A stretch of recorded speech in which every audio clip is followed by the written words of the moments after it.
Hello everyone. I wanted to talk about this. I wanted to analyze this video from this game that I'm watching, TSM versus YFP, because I actually found it very interesting. These guys are both 3-1. Whoever wins the series, it goes into playoff bracket. The other team has to continue to play.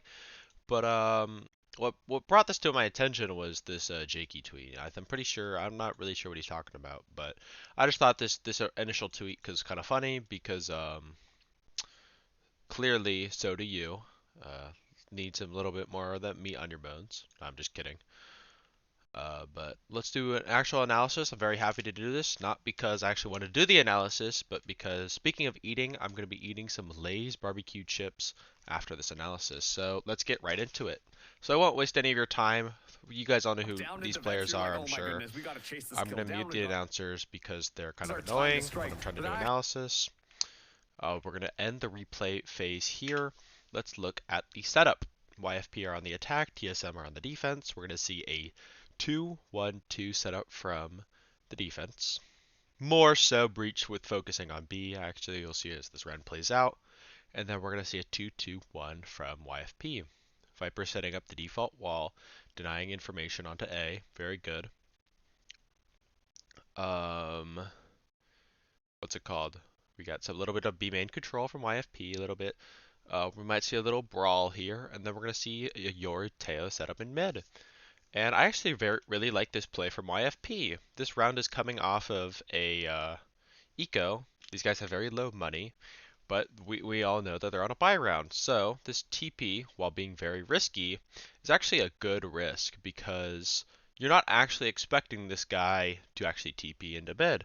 You're expecting him to just be setting up just a default, right? Just like a set play that they do, just trying to conditioning is the word that I'm looking for, but my brain's kind of small, so I couldn't find it initially, but we're setting up for conditioning. But we're actually capitalizing off it immediately. They're going to take early mid control, which is really good. A little bit of a B brawl is going to come out. We're going to notice that we have mid control. Penny's not going to see anything. We're going to start taking it up into A, where Vise and Tejo are sitting onto site. We're going to have control. Tejo's going to start droning. We're going to have a lag spike on the stream. We're going to start getting into heaven. We're getting heaven control. This is all going very well for YFP. They have whose ult do they have? They don't have any ults yet, but they're actually going to get physics ult. Sorry for the spoiler. They're going to take heaven control. Very good from YFP. This is a very clean round with a little calculated risk right there. Earlier, they're going to get the ultimate orb. They're going to ult site, flush everyone out. They're going to try and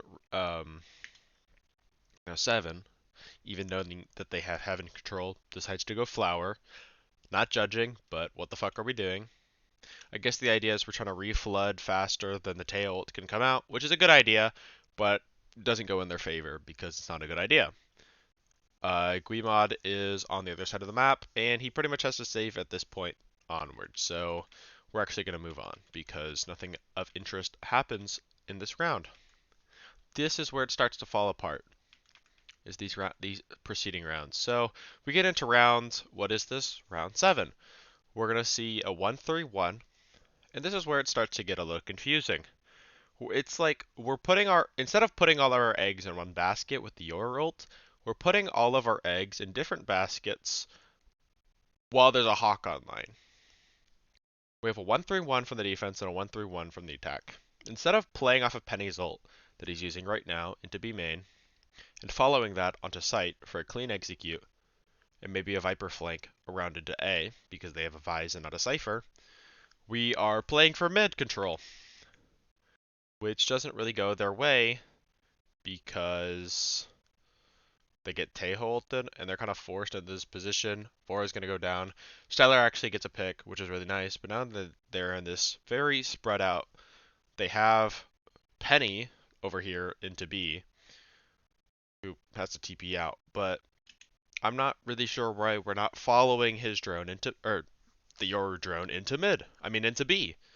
We have that ability online. Now, obviously, I don't have access to the comms. Maybe they'll release a comm video later. Maybe we can do a follow-up video, but it's just really confusing why we're not just playing off of our strengths.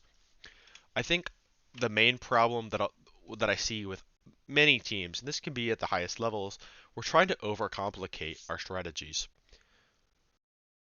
you're going to want to have a playbook, but your playbook shouldn't be 100 pages long. It should be very short, right? We don't need to fake a Yor ult and then take mid. We could just play to our strengths, keep it very nice and simple, and just take B with the Yor ult. Just keep it simple.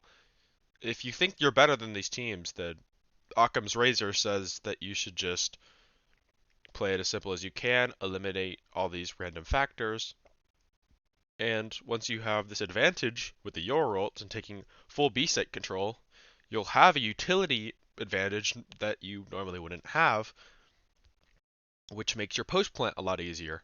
Maybe Yor would have another TP here and wouldn't end up dying to the Teo missiles. You get my point? We had a very powerful ultimate that we could use to take B by itself, and instead we're left in this position where we don't have all of our players that to capitalize off of this advantage that we have, and we end up losing the round because of it. We don't have the player advantage, we don't have a utility advantage, and we don't have a positional advantage because of how the bomb has to be planted because we don't have a utility advantage. So we're definitely overcomplicating things, and we're getting hit with very easy traps. So just something that I wanted to point note of. This is the last round we're going to be talking about, round 8. We're going to see, once the replay ends, we're going to see a very straightforward attack. We're going to see, what is this? I forgot what happens in this round. I was looking at it earlier. Oh, right. This is what happens. Very good plans from YFP, actually. We're going to end up seeing a fake. They're going to get a little bit of control into A. They're going to hear that there was reactions on B, that there was early picks on B. Breach is going to hear them running away. So they're going to set up for this fake here. They're going to Astra ult. Very good. Very successful fake. However, with the Astra ult, there's no like real point to making all this noise. You're gonna end up pulling all of these players anyways. Maybe there's a guy back site, but chances are, after taking all of this B main aggression, and that you know that there's no one in B main after you got that information that he ran away, the likelihood that this guy is still playing back site, even because they're probably anticipating an A push after not seeing anyone B, the likelihood that their back site is close to none, right? And I can take that risk. With the Astral, there's no real point into running out and scaling out because we the noise doesn't matter. The noise aspect doesn't matter, and you're kind of just setting yourself up to get killed. And that's kind of what happens. They get put in a numbers disadvantage. They're going to go, Yor's going to die, Sim's going to die, and then Breach is going to get spammed, and then these players are kind of like still trying to get onto site. Do you see what the problem is?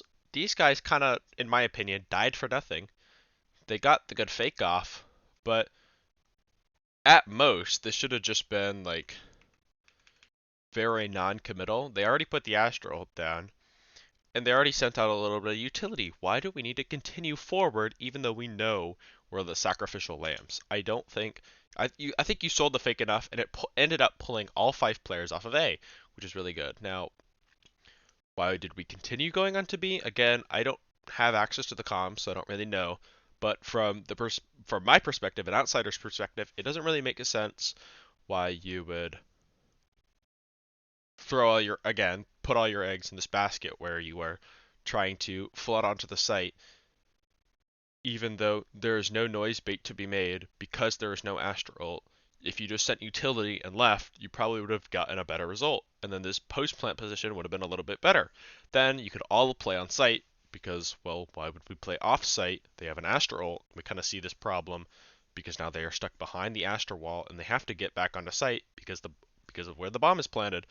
They have to get this forward position because they can't be playing the retake from heaven because there's an Astra ult. So it's just we should be playing on site together, and then we died on B for no reason, and it just looked really bad. So, do YFP deserve to eat?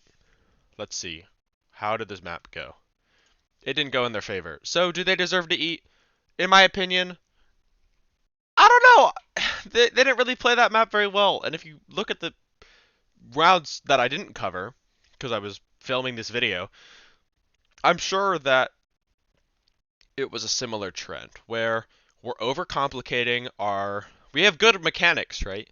But we're overcomplicating it, and we're just making mistakes that just shouldn't be made because these are like basic fundamental things. So yeah, this video I just thought would be a little bit funny because of in light of recent events, but also I hope that a lot of people understand that when you are playing professional Valorant, your playbook shouldn't be like this very complicated encyclopedia. You want to focus, and I think this is very clear by the success of rankers, your mechanics and just simplifying everything matters way more. Doing all of this fake stuff can be nice, but we don't want it to interfere with what is most important. And trying to do all of these different things at once is way too much for what is actually required, right? So I hope you guys got something out of this video. I certainly did. I got a few laughs out just from reading all of those replies, but I hope this was a little bit lighthearted, or you thought this was a little funny, but also a little bit educational. And if you didn't, I'm sorry. Maybe we didn't have different styles of humor or different styles of analysis. But that's all from me. Thanks for watching. Goodbye.